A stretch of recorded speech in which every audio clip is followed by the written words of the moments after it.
അച്ഛാ അച്ഛൻ ആർക്ക് വേണ്ടിയാ കളിക്കുന്നേ? അശോകന് വേണ്ടി. അവൻ ചെസ് ബോർഡിന്റെ മുമ്പിൽ നിന്ന് ഇങ്ങനെ ഉറക്കം തൂങ്ങത്തില്ല. ഞാൻ ഉറങ്ങായിരുന്നില്ലടാ, ആലോചിക്കായിരുന്നു.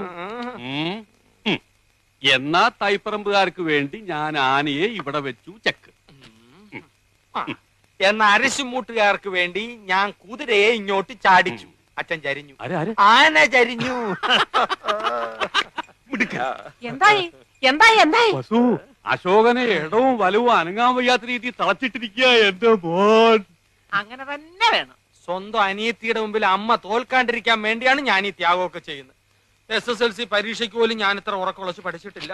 അത് പിന്നെ അമ്മയ്ക്ക് അറിയില്ലേ മോനെ? മോൻ ഇതങ്ങോട്ട് വലിച്ചു കുടിച്ചേ